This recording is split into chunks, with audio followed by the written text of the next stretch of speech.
kitchen to measure up, there's some basic laws we need to know and a little bit of basic training that we want to undergo.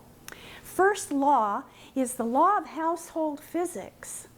Now that says that our space is fixed and it will only be able to hold so much and still allow us control and order. You see, that means then that we've got to get real about what we can put in our spaces, or resign ourselves to the fact that we're going to live with the frustration of out of control spaces.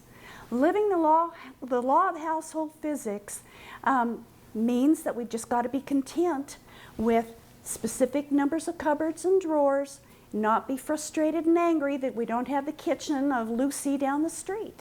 We're going to live cheerfully with what we have, and then we'll have order and control. So that's the law of household physics.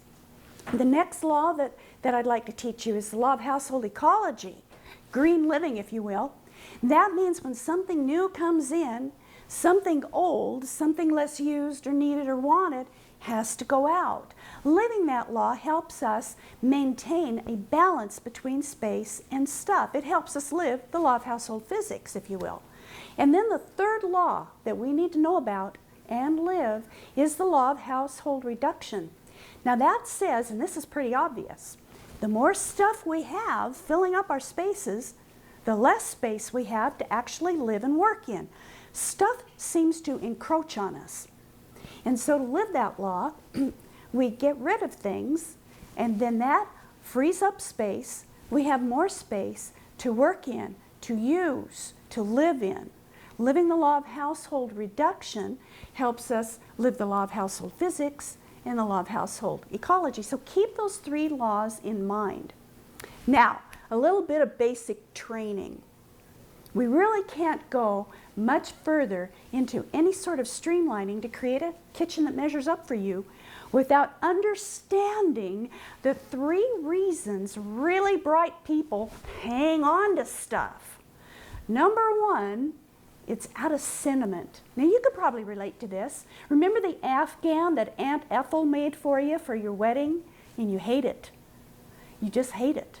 But you can't get rid of it because Aunt Ethel will just die if you get rid of her Afghan. Well, I'm here to tell you nobody dies when we get rid of things. She would probably appreciate you moving it on to someone that would like it and appreciate it. I now absolve you of all guilt of keeping things out of sentiment. Don't do that anymore.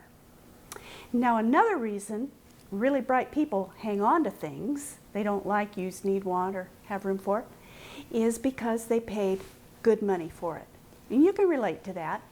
When I was streamlining one of our bedrooms, I found a pair of glasses that my son wore when he was 12 years old. Well, today he's 37. It was time to get rid of them. Now, you know, when we think about good money, remember this. Every physical thing carries with it three price tags. The first is obvious, you pay it at the cash register. And then you get your item home. However big or small, it takes up some space. Today, you and I live in a very thing-rich but space-poor world. Do you have the space to give to things you don't like, use, need, want, or have room for?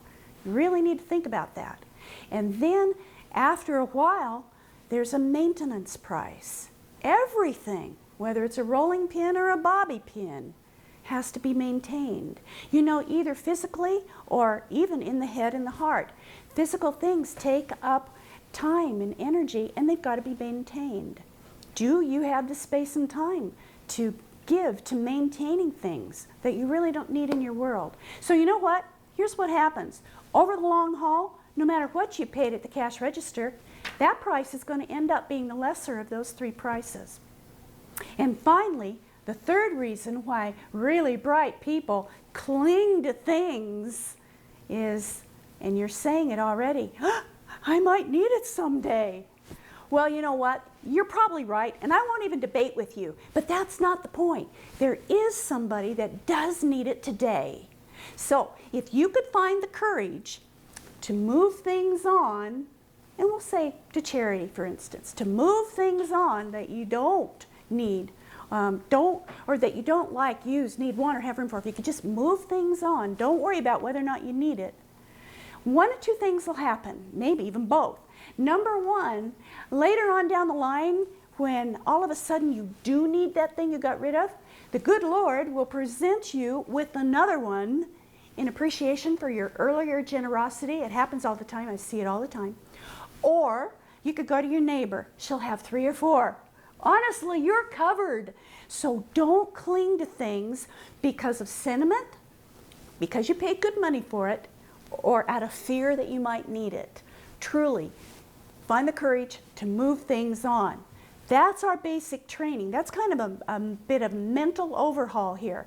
But if we can get that into our mind and heart, we are really ready now to move on to the big job, the big adventure, the streamlining that we're going to do to make your kitchen measure up.